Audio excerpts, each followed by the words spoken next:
Le forfait absence de compteur, un peu plus de 250 €. Résident permanent moyen, on va dire le couple, 240 €. Et 130 € pour les saisonniers, en moyenne. Donc, sur la période, ont été financés 1 600 000 € d'investissement, qui ont été quasiment intégralement autofinancés. On voit ici, le grand rectangle blanc, c'est le montant des investissements total sur la période. La barre verte, c'est l'épargne brute dégagée sur la période. Donc on voit que l'épargne brute a quasiment intégralement permis de financer les investissements. En plus, vous avez touché un peu de FCTVA, ce qui vous a permis de vous désendetter. Hein, le bloc violet qui va vers le bas, vous vous désendettez. Et vous avez un tout petit peu pioché dans votre fonds de roulement, mais moins que le montant de désendettement qui s'est opéré. D'accord ? Voilà. Donc ça se confirme quand on regarde l'incidence sur l'encours de dette qui a baissé sur la période. On voit moins d'1 million d'euros et maintenant 600 000 € et même un peu moins à fin 2019. D'accord ? Aucun nouveau contrat n'a été souscrit d'ailleurs sur la période récente. Et il en résulte une excellente solvabilité de 2 ans. D'autant plus pour un budget de cette nature, où on l'a dit, qui normalement a une forte composante investissement. D'accord ? Donc à ce stade, l'encours de dette est vraiment extrêmement soutenable et le budget annexe en instantané est extrêmement solvable. D'accord ? Sauf qu'évidemment, il y a des risques financiers importants qui pèsent sur l'activité et donc sur ce budget. Alors, oui, bien sûr madame.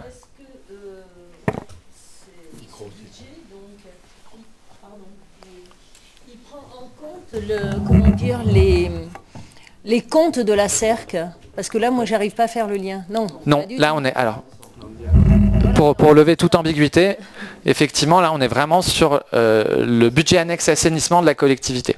Avant quoi que ce soit. La CERC a des comptes complètement indépendants. C'est pas les comptes de l'ensemble du service assainissement. D'accord ? C'est le budget annexe assainissement de la collectivité. D'accord ? C'est clair ? D'accord.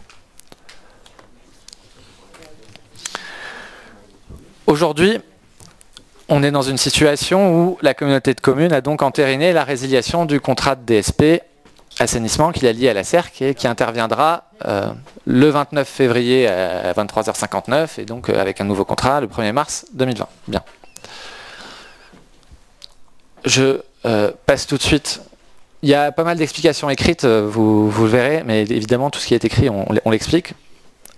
Donc, pour que ce soit aussi pédagogique que possible, parce que ça peut de prime abord paraître un peu complexe. D'accord ? Qui dit résiliation anticipée pour motif d'intérêt général, dit un montant à reverser à la CERC au titre de cette interruption anticipée du contrat. D'accord ? Ce montant à verser, théoriquement, il se compose de 3 catégories de flux potentiels. Le premier, c'est tout ce qui relève de ce qu'on appelle le volet investissement, le volet rachat des immobilisations, rachat des infrastructures qui ont été financées dans le cadre du contrat et portées par la CERC dans le cadre du contrat. En fait, la continuation des amortissements que la CERC faisait. Exactement, la continuation des amortissements que la CERC faisait, mais comme on interrompt par anticipation, on reprend le montant qui reste à amortir par la CERC. Voilà. Ensuite, donc on va y revenir. Deuxième grande catégorie, celle qu'on appelle le volet bénéfice manqué. Donc ça, c'est comme motif, la résiliation intervient au titre d'un motif d'intérêt général. Le droit considère que c'est la décision de la collectivité et qu'en cela, elle est susceptible de priver le délégataire d'une rentabilité à laquelle il pouvait s'attendre jusqu'à l'échéance du contrat, voilà, sur la durée résiduelle du contrat. D'où la notion, normalement, en théorie, d'indemnisation des bénéfices manqués. Après, il y a la question de valorisation. Mais sur le principe, on valorise les bénéfices manqués. Bien. Un troisième volet, un peu moins important, en tout cas, qui financièrement en général représente beaucoup moins, c'est celui qu'on appelle de la rupture d'engagement et qui serait lié à aux frais de rupture des contrats. On dit, c'est un peu lourdingue, des contrats pluriannuels à incidence financière. Typiquement, par exemple, un emprunt qu'aurait souscrit le délégataire pour financer les investissements, qu'il n'a pas fini de rembourser, et que là, il doit rembourser par anticipation. D'accord ? Donc, il doit payer une indemnité, et du coup, ce serait le remboursement de cette indemnité. Bien. Donc des engagements qui ne seraient pas repris dans le cadre du contrat. Donc et ce serait aussi potentiellement le cas sur d'autres types de contrats. Bien. Dans le contrat, donc ça c'était la théorie. Si on entre dans le contrat d'assainissement passé en 2006 entre la CERC et la CCB, il y a un article 59 où figure la clause de résiliation anticipée. Une résiliation anticipée, qu'est-ce qui se passe? Comment on valorise le montant qui est dû au délégataire, le cas échéant. Bien. Dans cette clause, qu'y a-t-il? Elle est assez inhabituelle, dirons-nous. Pour ne pas dire fantaisiste sur certains aspects. Je ne vais pas entrer vraiment dans le détail, sauf si vous le souhaitez, évidemment, je peux répondre à toutes vos questions, mais c'est assez complexe. Grosso modo, il y a une disproportion manifeste entre le montant qui résulterait de l'application stricte, on va dire, de l'interprétation qui serait favorable à la CERC, et de celle qui, très classiquement, et qui est confortée par la jurisprudence. C'est pas juste en théorie ça devrait être ça, mais là c'est ça, non. Il y a la jurisprudence qui s'est prononcée sur ce type de clause, sur le montant à indemniser le cas échéant. Bien. Donc, sur le volet investissement, entre la méthode stricte du contrat et la méthode d'une clause classique, la clause classique, je précise que là-dessus on a pu s'appuyer après moult demandes de communication de certains documents auprès de la CERC qui permettaient de le faire. On s'est appuyé donc sur leurs documents internes d'amortissement interne des immobilisations de la concession. On a une différence du simple au double entre 13,4 millions et 26 millions d'euros. D'accord ? Au niveau notamment, par exemple, parce qu'ils déduisent, un exemple, ils déduisent pas les subventions qu'ils ont perçues. Qui sont de l'ordre de 11 millions. Qui sont de l'ordre de quasiment 9 millions. Dans la formule du contrat, ils déduisent pas les subventions qu'ils ont perçues. Enfin, on voit bien que, évidemment, les subventions doivent être déduites des investissements que vous avez réalisés. C'est un exemple. On peut y revenir si vous voulez dans le détail. Et ensuite, il y a un volet bénéfice manqué. Alors là aussi, on va y revenir tout à l'heure. Évidemment, il y a un enjeu là-dessus. Si on applique strictement ce qui figure, article 59 qui est favorable à la CERC, qui est une formule vraiment étonnante qu'on n'avait jamais vue, on est à 8,7 millions. D'accord ? On serait à 8,7 millions. Si on considère une clause plus classique, qui serait par exemple de dire, ben voilà, le contrat a débuté en 2006, on se situe en 2019, donc on est quand même vraiment au rythme de croisière du contrat. On regarde les 3 derniers exercices, on regarde le résultat qui a été généré sur les 3 derniers exercices, en l'occurrence il est négatif sur les 3 derniers exercices du délégataire. Donc, d'une certaine manière, la résiliation ne le prive d'aucune rentabilité, puisqu'il n'en dégage plus sur le contrat. D'accord ? Donc, sur la durée résiduelle du contrat, il n'y a plus de rentabilité à indemniser. D'accord ? C'est le raisonnement qui est retenu ici. On va le voir qu'il y a évidemment un enjeu, notamment avec l'imbrication avec les contentieux en cours, notamment celui sur la clause d'ajustement tarifaire. Mais on y revient tout à l'heure. Voilà pour l'approche des grands ensembles, comment ça fonctionne. Maintenant, quelle va être l'incidence sur le budget annexe assainissement de la collectivité ? Et là, on est bien sur le budget annexe assainissement. Encore une fois, pas de l'ensemble du service de l'assainissement. Budget annexe assainissement. Il y a dans un certain nombre de domaines, si vous procédez de cette manière à une résiliation par anticipation, vous dites je rachète les immobilisations, les infrastructures du réseau, du service, et je les refacture directement à l'exploitant d'après. D'accord ? Donc j'ai un jeu d'écriture presque. Je les achète au moment de la résiliation, je les revends le lendemain, donc c'est neutre. Mais il y a des spécificités pour les domaines de l'eau potable, de l'assainissement, qui nous concernent ici, et des ordures ménagères, où la collectivité ne peut pas refacturer ce qu'on pourrait assimiler à un ticket d'entrée. D'accord ? Donc ce qu'elle va devoir faire, la communauté de communes, via son budget annexe assainissement, évidemment, ce n'est pas le budget principal qui doit porter ça, c'est bien mis à part, segmenté. C'est un service public industriel et commercial, donc qui doit être autonome financièrement et assurer son équilibre via les recettes qu'il encaisse. Elle va devoir donc payer le rachat, la valeur du rachat des immobilisations, donc à la valeur nette comptable dans les comptes du délégataire à la date de la résiliation, donc les 13,4 millions. Et ensuite, elle va les mettre à disposition du futur exploitant. D'accord ? Et donc, elle ne va pas pouvoir refacturer les 13,4 millions, donc elle va devoir assumer financièrement l'amortissement de l'emprunt à souscrire, parce qu'évidemment le budget seul ne peut pas, avec ses recettes aujourd'hui, être en mesure de payer 13,4 millions d'un coup. Donc, il doit devoir être en mesure d'amortir ce montant-là. Tout ce qui relève des immobilisations, rachat des immobilisations, des équipements, il y a une logique, on l'a vu tout à l'heure, section de fonctionnement, section d'investissement, il y a une logique patrimoniale, on rachète du patrimoine. C'est pas une indemnité versée, c'est cadeau 13,4 millions. En face, on rachète des équipements, des infrastructures qui ont une valeur. Et quelle valeur ? Cette valeur-là, exactement cette valeur-là. D'accord ? Comptablement, c'est exactement cette valeur-là. Donc, ça, comptablement, ça va être géré comme de l'investissement. Et pourquoi c'est important ? Parce que si c'est géré comme une dépense d'investissement, vous allez pouvoir bénéficier des recettes d'investissement pour financer ce rachat. Et il y a quoi dans les recettes d'investissement, notamment, qui en l'occurrence peut servir, c'est l'emprunt. D'accord ? Donc vous allez être en mesure d'emprunter ce montant-là et donc d'amortir les conséquences financières sur une période qui sera la durée de l'emprunt. Bien. Ensuite, il y a la deuxième part qui serait la part non constitutive de patrimoine. Donc les bénéfices manqués à indemniser et éventuellement les frais de rupture de contrat, mais la CERC a indiqué qu'il n'y en avait pas dans le contrat actuel. Bien. Donc on se focalise sur la notion de bénéfice manqué. À ce stade, au regard du raisonnement et de la pratique jurisprudentielle, il n'y a pas d'indemnisation de titre de bénéfice manqué, donc c'est zéro. Donc le fonctionnement ne serait pas directement touché, il le serait indirectement bien sûr avec les frais financiers supplémentaires liés à l'emprunt, mais pas directement touché par cette composante-là.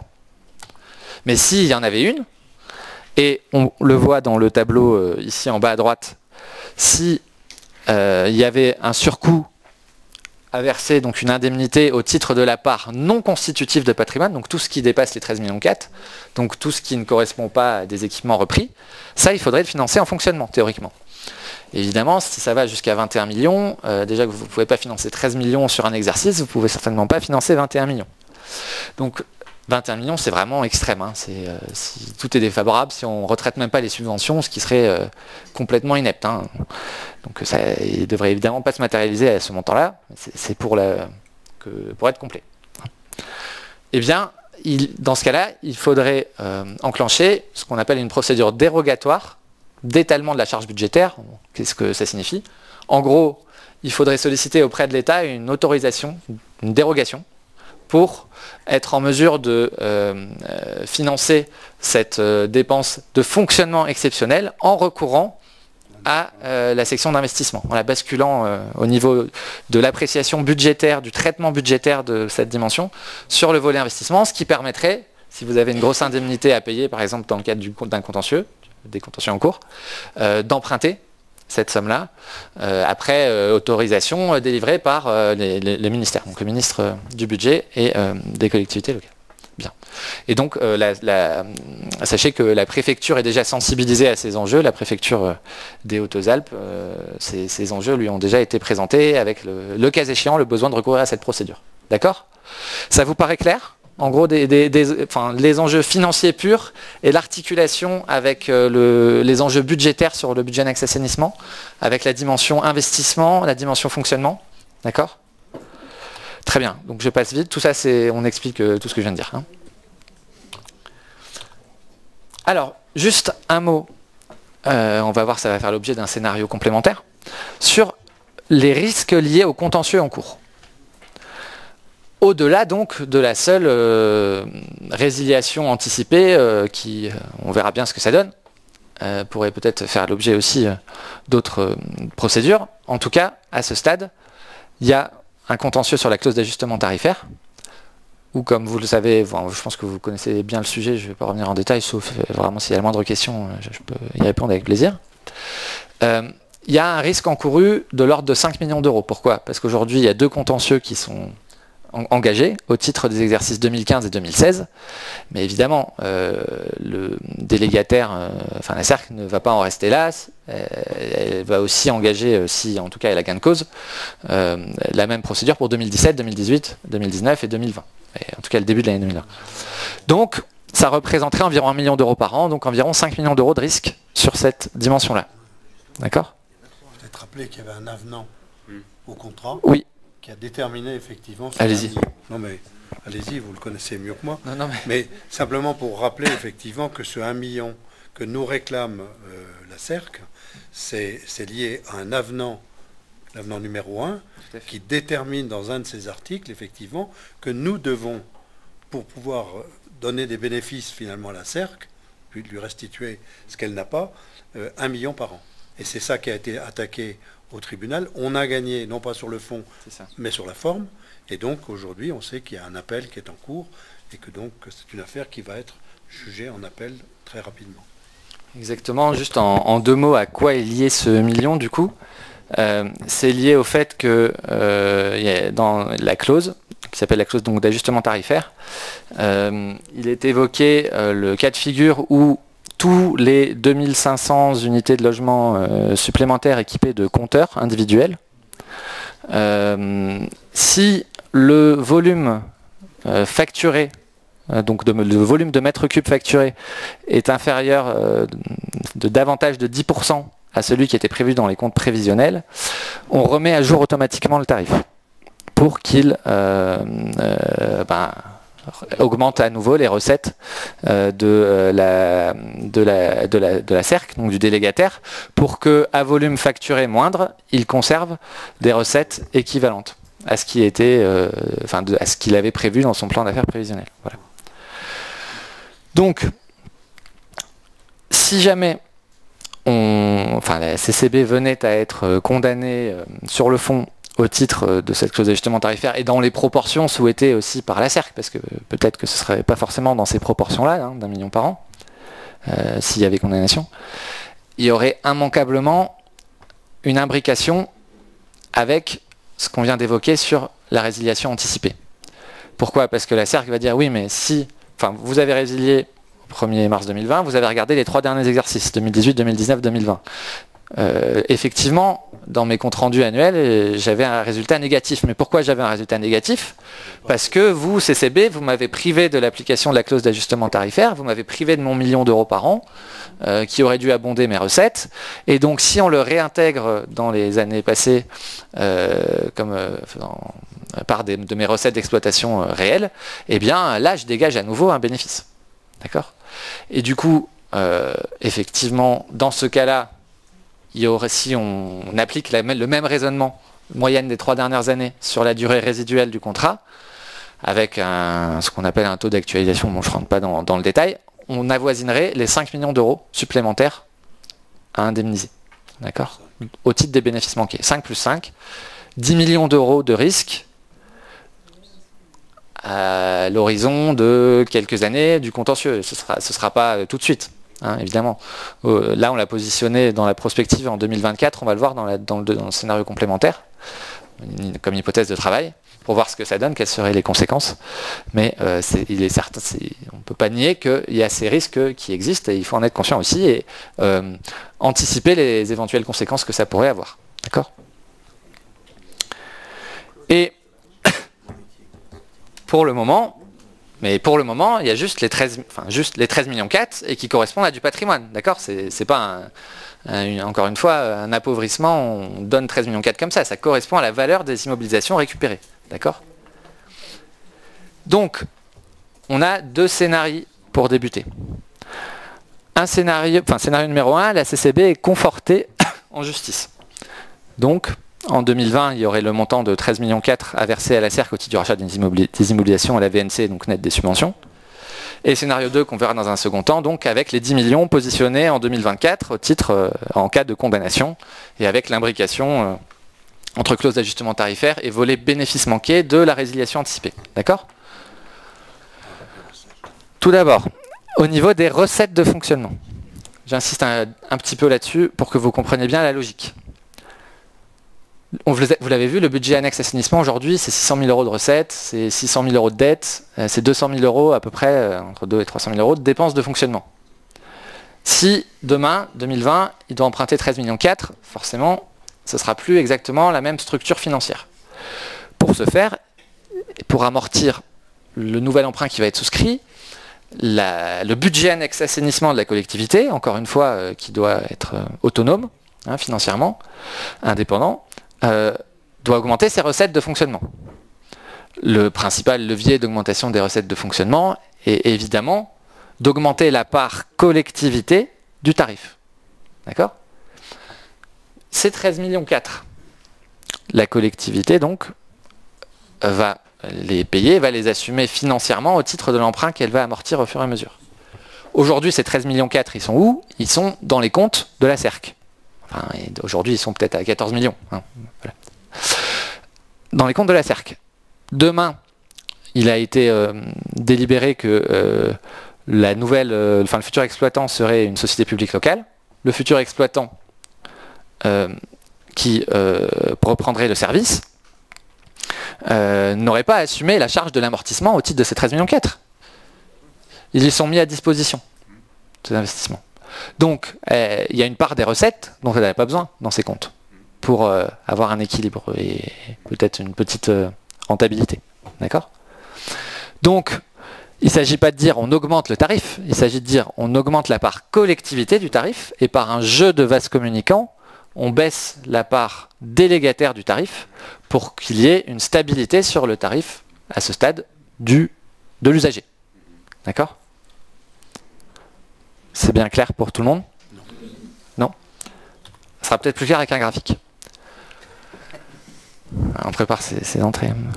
Voilà. On ménage ses effets. Recomposition prévisionnelle du tarif. Entre ce qui se passe jusqu'ici et ce qui se passerait après. En rouge ici, vous avez... Alors, on représente ici seulement les parts entre délégataires et collectivité. On met de côté agence de l'eau, taxes, pour bien comprendre, pour être pédagogique. Ok ? D'accord ? Donc, jusqu'ici, on l'a vu tout à l'heure, la part de la collectivité, c'est l'abonnement, c'est 18 € par abonnement. On le voit en haut à gauche. En turquoise, c'est la part collectivité du tarif, 18 €. Le délégataire actuel, là c'est dans un exemple pour une consommation de 90 m3 par an, d'accord ? Ça représente 187 € fléchés vers le délégataire au titre de la gestion du service. D'accord ? L'idée c'est de dire, pour amortir financièrement le nouvel emprunt de 13,4 millions, un peu plus, on va voir, que va souscrire le budget annexe assainissement, le budget annexe a besoin d'une hausse de sa part, encore une fois, collectivité, de 22 € par abonnement. D'accord ? Ça représente un peu plus de 650 000, je crois, c'est ça, euros, pour le budget annexe assainissement. D'accord ? Parce qu'il y a à peu près 30 000, un peu moins de 30 000 unités logement. Si vous augmentez de 22 €, 3 x 2, 600 000. Un peu plus de 600 000. D'accord ? Et en face, donc la part collectivité, vous voyez, augmenterait de 18 à 40. Mais en face, le délégataire, encore une fois, la CERC aujourd'hui, dans ses comptes, elle amortit ses investissements. Donc c'est une charge dans ses comptes au titre des équipements réalisés dans le cadre de la concession, qui correspondent aux 13,4 millions. D'accord ? Donc chaque année, elle a une charge de l'ordre d'1,5 million. Très concrètement, 1 500 000 € de charges d'amortissement qui viennent grever ces résultats. D'accord ? Demain, une société publique locale qui récupérait en tant que futur exploitant ce contrat. Le rachat des immobilisations aura été opéré par la communauté de communes. Et c'est la communauté de communes qui assume financièrement l'amortissement de ces amortissements via l'emprunt. Eh bien, elle va avoir 1,5 million de marge, spontanément bien sûr. Il y a d'autres aspects qui vont jouer, on va le voir. 1,5 million de moins qui vont grever ses comptes. Il y a moins 1,5 million qui grève ses comptes. Donc elle est tout à fait en mesure d'absorber une baisse de sa part délégataire au titre de la gestion du service par rapport à ce que percevait la CERC jusqu'ici. D'accord ? Et donc, il y aurait un équilibre qui serait assuré du côté du budget annexe assainissement, il y aurait un équilibre qui serait assuré dans ces proportions-là largement, en tout cas en début de période, du côté du futur exploitant. D'accord ? Après, bien sûr, au fur et à mesure, le futur exploitant aura des nouveaux investissements à réaliser, d'accord ? Et il aura aussi du renouvellement potentiellement à opérer sur les investissements, enfin sur les équipements existants. Donc, il faut pas il faut bien en tenir compte, l'avoir à l'esprit, mais ça laisse des marges substantielles pour passer de ce 1,5 million, la réalité n'est pas entre 1,5 million et 0, mais entre 1,5 million et 800 000 largement. D'accord ? Donc il y a vraiment des marges dégagées pour le futur exploitant. D'où l'objectif de neutralité du tarif pour l'usager. Que toute cette procédure ne se traduise pas par une hausse du tarif pour les usagers. Il y a des contraintes budgétaires, comptables des uns des autres, qui sont gérées de cette manière-là, sans avoir d'incidence sur le tarif de l'usager. D'accord ? À ce stade. Le citoyen moyen, il va payer 205 dans un cas comme dans l'autre. C'est ça. Alors, les 205, c'est sans les taxes, mais vous avez raison. Si on s'en tient juste à la part collectivité et à la part délégataire, dans les deux cas, avant, après, ça change rien. C'est une répartition dans les 205, mais les 205 restent identiques et pas d'augmentation. Exactement. Oui, après, oui. Quelle est l'évaluation du coût des investissements à faire, sachant qu'à l'heure de... Enfin, vous allez peut-être le dire maintenant. Alors, vous me faites la transition. Moi, ça me plaît quand c'est comme ça, c'est parfait. Effectivement, il y a à peu près 11 millions d'euros d'investissements qui sont projetés pour le prochain budget. Sachant qu'il y en avait quand même un peu plus sur 20 ans. Hein, oui. Sur 20 ans. Sur 20 ans, merci Madame Rez. Sur 20 ans, sachant que sur le contrat actuel, on est quand même à 35 millions à peu près, hein, sur 25 ans. D'accord ? Donc en proportion, c'est moindre. Mais c'est pas négligeable pour autant. Hein, parce que il y a des infrastructures qui sont désormais en place et qui ont été mises en œuvre dans le contrat qui a été opéré. Alors je ne vais pas entrer dans les détails techniques parce que ça ne relève pas de ma compétence, mais peut-être que vous le souhaitez. Il y a un besoin d'investir pour faire un travail d'épuration correct. Et donc ce travail d'épuration qui aujourd'hui n'est pas fait parce que la capacité de la structure est insuffisante, ça se traduit par la nécessité de construire ce qu'on appelle des biophores, 2 biophores complémentaires qui vont permettre de répondre à l'exigence qu'a l'État, l'Agence de l'eau entre autres, par rapport à la qualité du travail qui est fait sur ces structures. Donc aujourd'hui, on sait que vu ce qui se passe actuellement, vu les déficits de travail réellement d'assainissement de l'eau, il faut que nous investissions dans les années à venir de l'ordre de 7 à 11 millions, savoir ce qu'on appelle les biophores, c'est-à-dire les structures qui vont assurer le travail d'épuration de l'eau. Voilà. Et d'assainissement. Comment ? Et le renouvellement, il fait partie de cet ensemble-là. Hein. C'est compris dedans. On va tourner, je vous dis, c'est pour ça qu'on arrive à 11 millions. Les biophores, c'est 7 millions plus 4 environ d'entretien de la structure.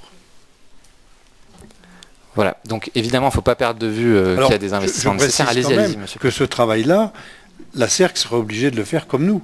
C'est-à-dire que si elle veut répondre à l'obligation qui lui est faite de faire un travail d'assainissement correct, elle serait obligée de la même manière. Alors aujourd'hui, elle emploie des artifices qui consistent à repasser dans les bâches un certain nombre de choses, mais ça, on est à la limite de l'illégalité et on est surtout à la limite d'un travail qui n'est pas de qualité. Donc on l'a vu, neutralité de l'ensemble de ces opérations sur l'usager. En tout cas, à ce stade. Après, on verra en fonction des nouveaux investissements, peut-être qu'il y aura des besoins supplémentaires, on verra.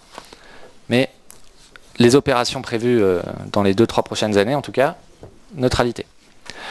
Et pour information, que vous visualisez bien, les 13,4 millions souscrits sur 20 ans, c'est postulé sur 20 ans, on va le voir dans les hypothèses, d'emprunt, enfin ça va être 13,8 millions, on va en reparler, représente une annuité de 850 000 euros. D'accord.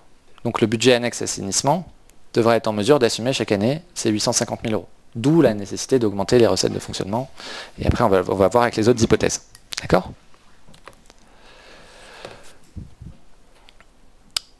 Sur les dépenses de fonctionnement, il est envisagé de confier au futur exploitant l'intégralité des investissements et des renouvellements. J'entre pas, enfin, il y a un aspect comptable de la démarche qui correspond à ce qu'on appelle la mise en concession des immobilisations. Je ne m'étends pas sur le sujet.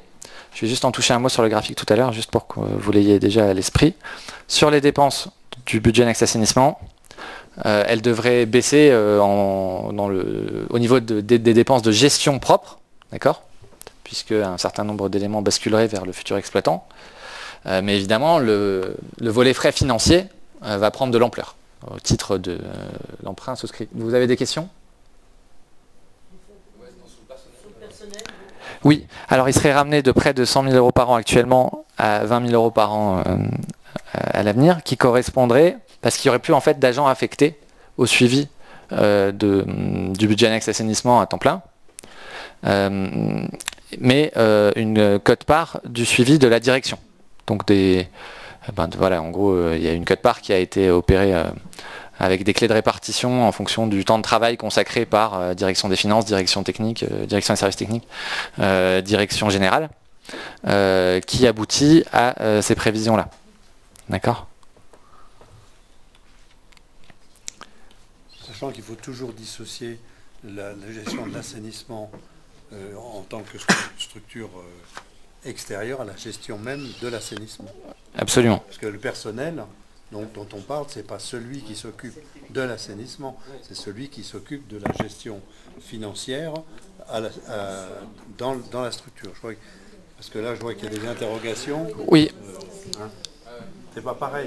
C'est pas le personnel qui œuvre dans la station d'épuration. Ah oui, si on est à 20 000 euros, ça va être compliqué, effectivement. Et par exemple, si l'assainissement non collectif bascule au futur exploitant, il n'y a plus besoin de s'en occuper sur le budget annexe assainissement de la collectivité. D'accord ? Voilà, donc il n'y a plus les ressources non plus, absolument, monsieur. Et du coup, vous n'avez plus les dépenses en face. C'est cette réflexion, si vous voulez, ce raisonnement qui aboutit à cette baisse-là. D'accord. Comment ? D'accord. Pour les frais financiers, on envisage donc des emprunts notamment en 2020 et pour le scénario complémentaire, on va le voir en 2024, dans les taux de marché, en étant un petit peu prudent même. On l'espère, en tout cas, vu ce qu'on peut voir actuellement sur le marché. Bien, donc au niveau des recettes d'investissement, elles vont être quasiment nulles, au-delà du recours à l'emprunt. Au niveau des dépenses d'équipement, il y aurait une hypothèse aussi d'apport en capital à la SPL, à qui serait confié donc le futur contrat d'assainissement. Bien. Qui serait de l'ordre de 800 000 euros et financé pour moitié par l'emprunt. C'est pour ça que l'emprunt, on l'a calibré à ce stade à 13,8 millions. Donc 13,4 millions liés au rachat des immobilisations, plus la moitié de l'augmentation en capital social. Le fonds de roulement atteindrait 1,3 million à fin 2019 et l'idée serait ici de le maintenir autour d'1,5 million pour faire face à d'éventuels aléas, notamment au titre des risques qui pèsent sur ce budget. Projection de la dette à souscrire pour financer les investissements de l'exercice. Alors là, les investissements de l'exercice en orange, ils correspondent à quoi ? Là, les 600 000, 300 000, c'est le solde de ce qui reste. 2020, on voit, on a 14,5 millions, on a gardé un tout petit peu d'investissement pour les premiers mois de l'année, au cas où il y aurait des besoins. Et évidemment, surtout, les 13,4 millions qui correspondent au rachat, plus l'augmentation capital social. On emprunte 13,8 millions en face, d'accord ? Et ensuite, vous voyez qu'on a postulé 200 000 euros par an, en fait, de provisions au titre des contentieux en cours.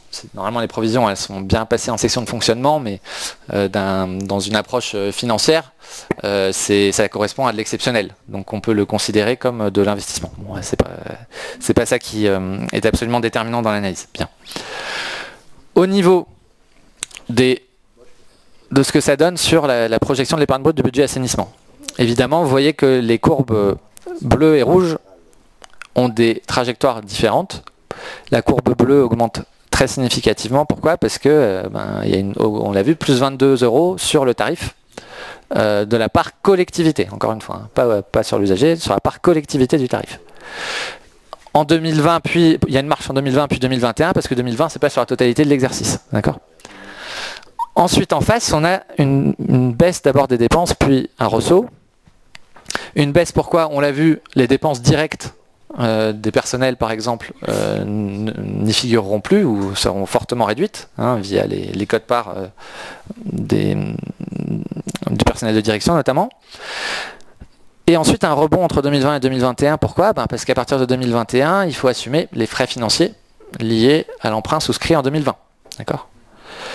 Et donc l'épargne brute, on le verrait, se stabiliserait autour d'1 million d'euros sur la période. Alors, vous voyez qu'il y a une petite courbe orange en pointillé. À quoi elle correspond?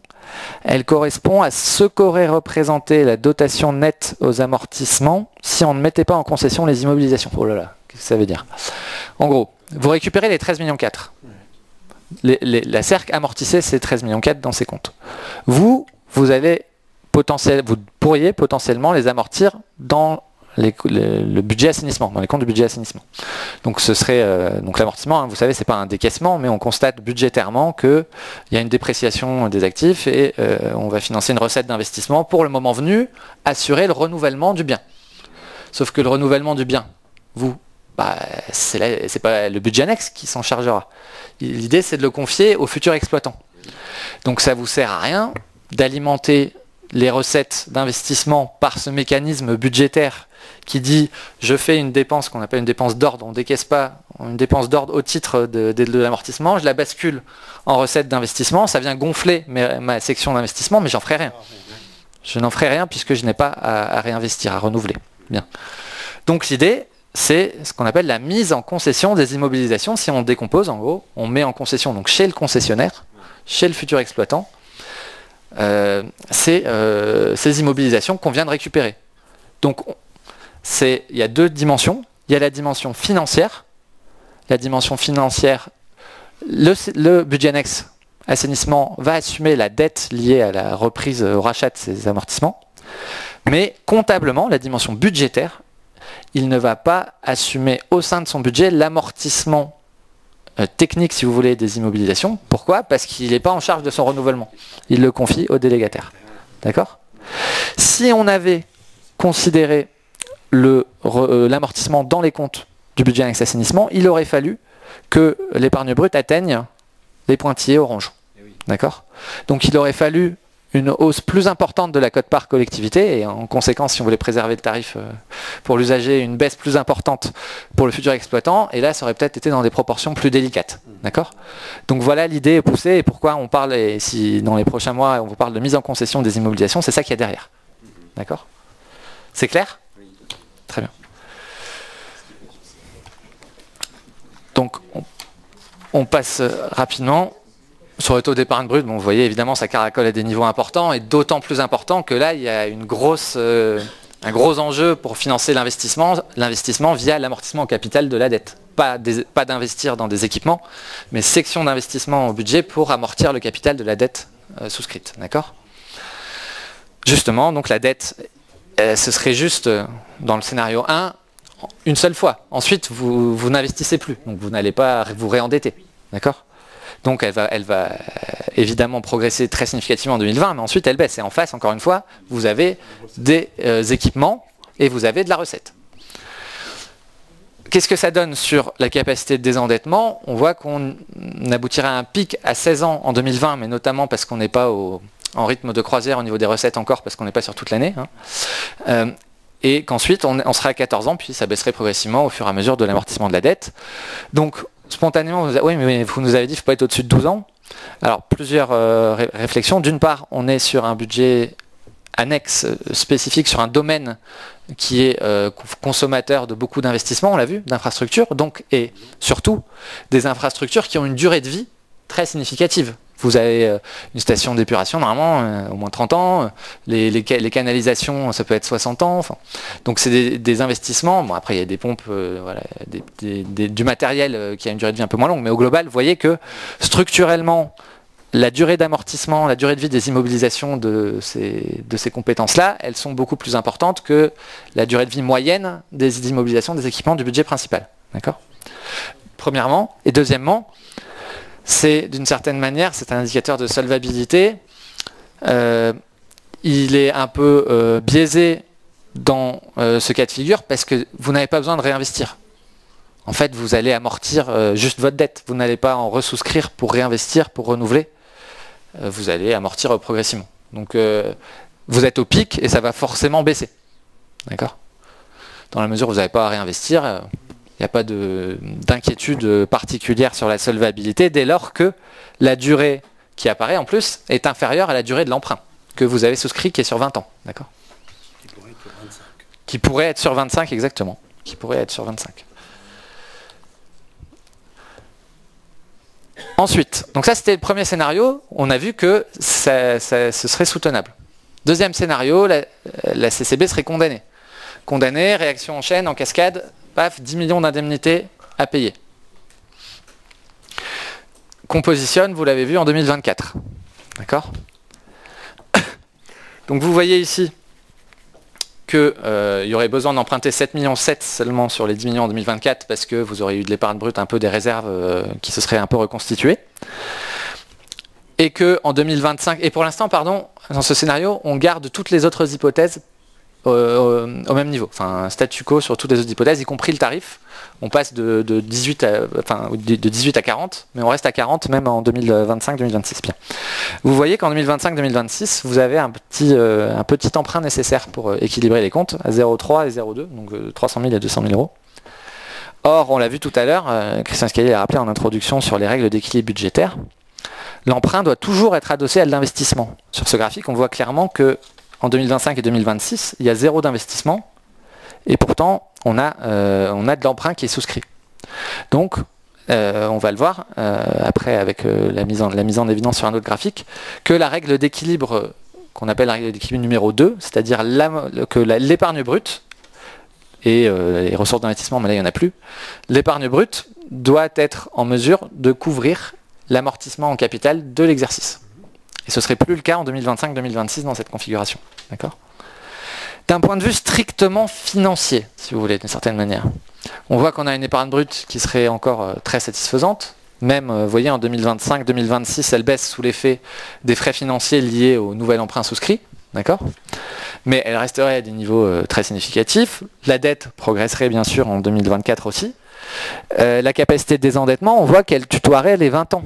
On se dit, si on a l'emprunt qui est souscrit sur 20 ans, c'est pas si terrible que ça, sachant qu'on n'a pas besoin de réinvestir derrière et d'assurer des renouvellements.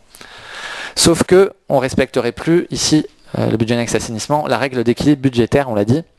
On le voit ici, l'annuité de l'amortissement en capital de la dette basculerait vers 1,15 million d'euros en 2025, alors que l'épargne brute baisserait à hauteur de 900 000 euros par rapport aux années précédentes. Donc il faut toujours que dans ce graphique, le bloc vert soit au-dessus de la courbe violette. Ce n'est plus le cas à partir de 2025-2026. D'accord ? Donc, on résume. Scénario 1, soutenable, si il y a juste les 13,4 millions à assurer le rachat des immobilisations, soutenable avec les ajustements qu'on évoque, mais qui seraient sans conséquence, encore une fois, sur le tarif de l'usager. Scénario numéro 2, non viable.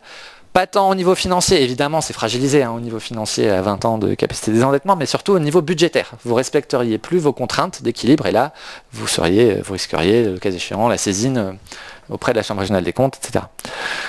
Donc on postule un scénario numéro 2 bis, qui lui serait viable, qui consiste à dire, il nous manque un peu de recettes pour couvrir l'éventuel emprunt supplémentaire si la CCB est condamnée à partir de 2024. Et ce petit surplus de recettes qui serait nécessaire, c'est 10 euros supplémentaires sur la partie tarif de la part collectivité. D'accord ? 10 euros par abonnement. Sur la part collectivité. D'accord ? Mais peut-être qu'en 2024, ce serait plus difficile d'opérer un jeu de vase communicant avec le futur exploitant sur cette part-là, qui se cumulerait à l'autre. D'accord. Mais donc bien sur la part collectivité, plus 10 € par unité logement. Et là, je passe, voilà. On voit que à nouveau le bloc vert, l'épargne brute, couvrirait l'annuité en capital de la dette. D'accord, de l'exercice. Et voilà, on a tout présenté sur les enjeux. C'était peut-être un peu complexe. J'espère que quand même vous y voyez bien plus clair. Si vous avez des questions, évidemment, on est là pour y répondre, donc n'hésitez pas. Ce qui est quand même clair, c'est que le scénario 2 est gommé par le fait qu'on peut créer une compensation de recettes, aussi bien sur le bloc collectivité que sur les unités de logement. Exactement, qui serait évidemment pas neutre, mais qui serait pas non plus dans des proportions aberrantes.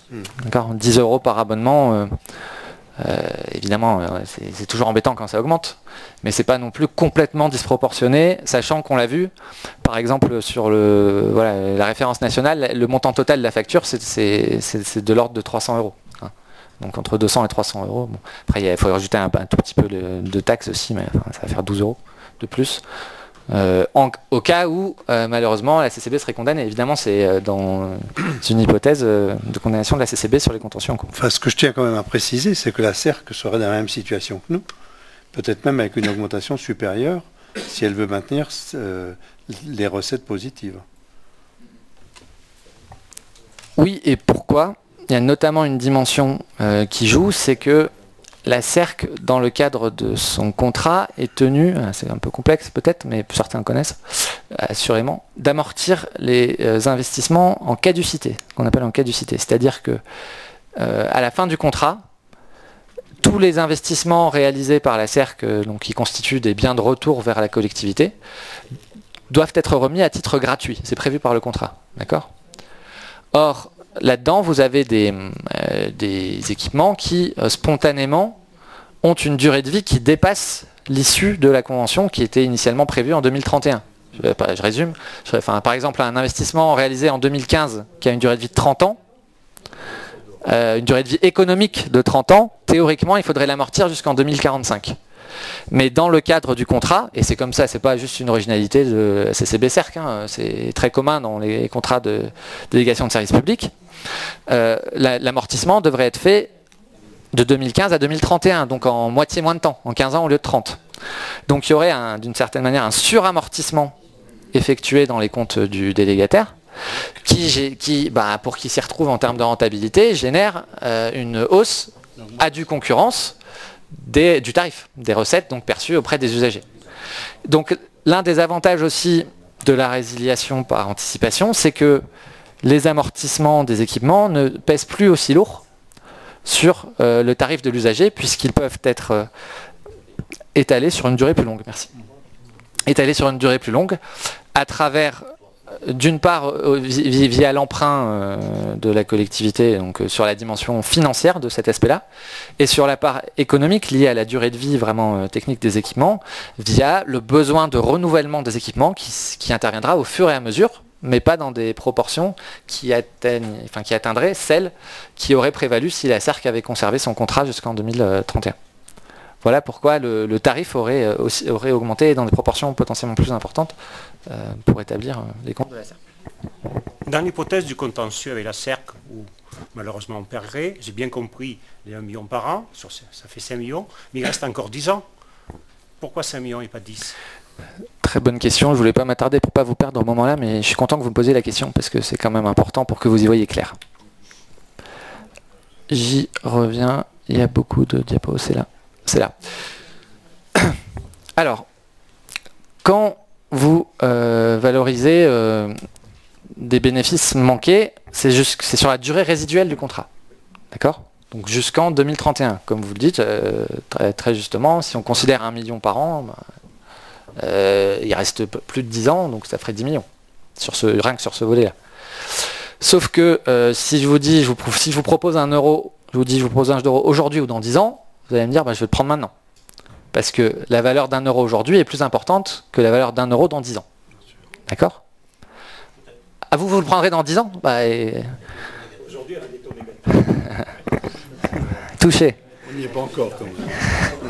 Touché. Mais en attendant, un délégataire, lui, son objectif, c'est pas, alors c'est pas, effectivement sur votre contrat, c'est pas très, ça se voit pas trop ces dernières années, mais l'objectif du délégataire, c'est d'avoir de la rentabilité sur les projets dans lesquels il met 1 euro, 10 euros, 100 euros, 1000 euros. D'accord? Donc le délégataire, lui, si vous lui redonnez 1 million d'euros aujourd'hui, qu'est-ce qu'il va faire? Il va pas les mettre au compte au trésor et puis ensuite sur son compte en banque et puis la banque à la BCE et on lui prélève de l'argent dessus. Le million d'euros, il va le réinvestir dans un autre projet dont il attend une rentabilité, dont il escompte une rentabilité. Une rentabilité de combien? C'est une des hypothèses qui peut faire l'objet du calcul. On a retenu deux niveaux d'hypothèse sur ce taux de rentabilité attendu, qui, si on le traduit après en vocabulaire financier, correspond à un taux d'actualisation, d'accord ? Taux d'actualisation sur la durée résiduelle du projet, donc du contrat en l'occurrence. Et on a pris deux hypothèses. Hypothèse haute du taux de rentabilité, c'est ce qu'on appelle le taux de rentabilité interne du projet, le TRI projet. Donc, grosso modo, le taux de rentabilité qu'attend le délégataire sur les fonds investis dans le projet. D'accord ? On ne l'a pas pris par hasard, on s'est appuyé sur les comptes prévisionnels du délégataire et on a reconstitué le TRI initial du contrat. Le TRI projet initial du contrat était de 10,6%. Donc il attendait une rentabilité selon le contrat de 10,6% par an. D'accord ? Donc si on dit la somme restant à encaisser selon les bénéfices manqués, si on réintroduit le million de la clause d'ajustement tarifaire, ça fera pas tout à fait d'ailleurs 1 million de résultats, hein, ça fera un peu moins parce qu'il est en négatif. Donc ça donne un montant en brut, et à ce montant en brut avec le cadencement, on applique ce taux d'actualisation de 10,6%. Et on obtient une valeur à aujourd'hui de 4,4 millions d'euros. Ça signifie que les 4,4 millions d'euros d'aujourd'hui équivalent financièrement aux, si j'arrondis et qu'on dit qu'on cumule, les 8 millions d'euros par exemple de résultats bruts que le délégataire percevrait au fur et à mesure jusqu'en 2031 en supposant qu'il y ait nouveau une rentabilité. D'accord ? Donc les 8 millions sur la période correspondent financièrement avec ce taux de rentabilité estimé, 4,4 millions d'euros aujourd'hui. D'accord ? Et le deuxième, donc ça c'était la tranche haute du taux. La tranche basse du taux, c'est le coût de financement du contrat initial. Dans le contrat initial, évidemment, bon, c'était une autre période, mais c'était quand même un taux assez élevé déjà pour l'époque. Le coût de financement du contrat initial, vraiment dans le contrat, il est prévu 5,1%. Le taux d'intérêt, coût de financement, donc le taux d'intérêt, d'accord, prévu par le délégataire pour ses investissements, pour les emprunts qu'il doit souscrire pour les investissements, 5,1%. Donc, évidemment, si le délégataire emprunte à 5,1%, il va attendre d'avoir une rentabilité au moins de 5,2%, au moins de 6%. Donc c'est vraiment le minimum du minimum, parce que s'il a une rentabilité de 5,1%, il fait plein d'efforts, il transpire, mais il survit, mais il dégage aucune rentabilité. D'accord ? Donc on ne peut pas descendre légitimement, si vous voulez, en dessous de cette valorisation à 5,1%. Et forcément, elle devrait être au-dessus. D'accord ? Parce qu'il s'attendait à dégager de la rentabilité. Sinon, on s'est dit, si vous n'attendiez pas de rentabilité, pourquoi vous réclamez des bénéfices manqués ? Vous êtes d'accord avec le fait qu'on considère qu'ils sont à zéro. Bon. Donc, avec cette hypothèse vraiment basse, ça représenterait jusqu'à 5,8 millions. Donc, on a fait une moyenne, bien sûr, pour le scénario, entre ces 4,4 millions et ces 5,8 millions. Mais c'est pour ça que, en appliquant ce taux d'actualisation, on revient à ces niveaux-là plutôt qu'aux 8 millions, par exemple, qu'on aurait pu attendre spontanément en brut sur la durée résiduelle du contrat.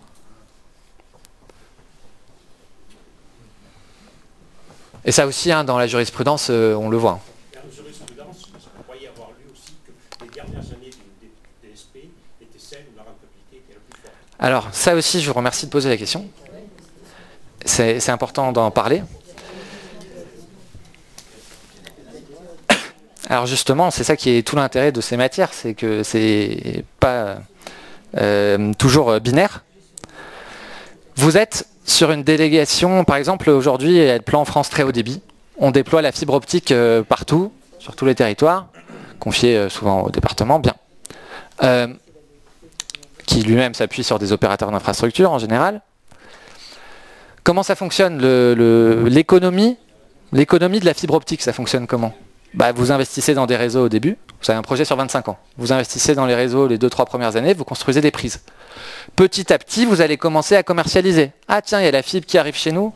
Tiens, bon, pas maintenant, dans 3 mois, dans 6 mois, le temps que je m'y intéresse. Bon, dans 6 mois, je regarde et je commence à prendre un abonnement fibre. Petit à petit, les investissements donc, vont être réalisés et les recettes issues de la commercialisation vont progresser. Donc là, on est dans un cas de figure où effectivement, si vous comparez les résultats de la dernière année du contrat, quand normalement on est vraiment en rythme de croisière, qui est atteint normalement déjà au bout de 10 ans, hein, quasiment. Enfin, ça dépend des projets, mais globalement, au bout de 10 ans, sur ce type de contrat, vous avez atteint le rythme de croisière.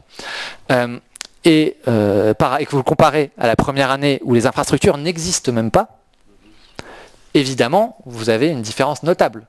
Donc, si on dit simplement, on regarde les 3 dernières années et puis on projette sur la fin du contrat, en fonction du moment où on se situe dans la vie du contrat, ça n'a pas les mêmes conséquences. Sur un contrat de fibre optique, par exemple, de très haut débit, si on est en année 20 et qu'on regarde les 3 dernières années, ça a un sens. D'accord ? Si on est en année 4 et qu'on regarde les 3 dernières années, effectivement, là, le délégataire va tousser, il aura raison de tousser. D'accord ? Là, on n'est pas dans le domaine de la fibre optique, on est dans le domaine de l'assainissement. L'assainissement, déjà, il n'y a pas de concurrence. Parce que la fibre optique, potentiellement, vous pouvez rester sur vos réseaux cuivre, hein, très haut débit. Vous pouvez ne pas avoir de box à la maison. Vous pouvez avoir d'autres choses. De l'assainissement, vous composez avec l'exploitant du réseau d'assainissement du territoire.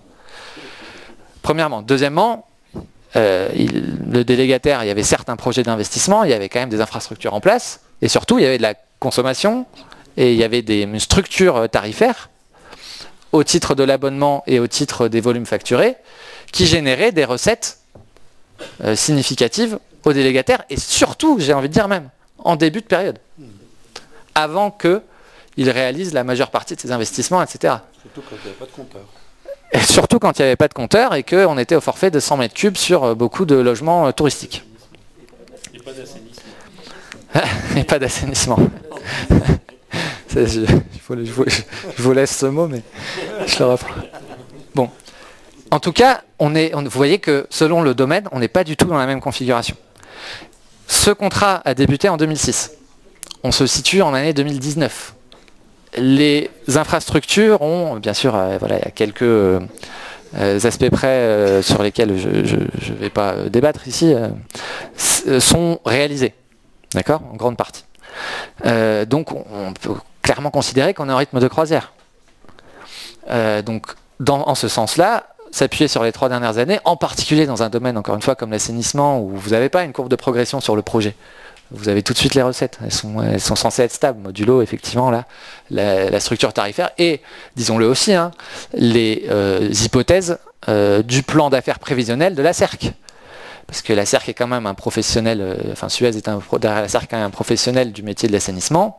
Sur les volumes facturés, au fur et à mesure de l'installation des compteurs, il devait se douter que les recettes, les volumes facturés sur beaucoup de logements touristiques, ce ne serait pas en moyenne à 100 mètres cubes. Hein.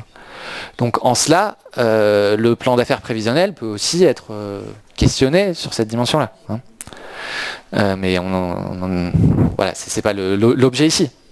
Mais en tout cas, vous voyez bien que le fait, par rapport aux jurisprudences, il faut regarder quelle jurisprudence. Dans un domaine comme celui de l'assainissement, c'est parfaitement cohérent de retenir la moyenne des 3 dernières années. Sur un projet très haut débit, au bout de 5 ans, évidemment, ce ne serait pas pertinent. Oui, on vous le souhaite.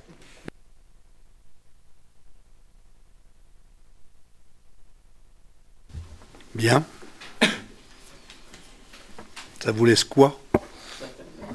Je vous remercie pour cet exposé qui est vraiment intéressant et compréhensif alors que c'est quand même un sujet hyper ardu.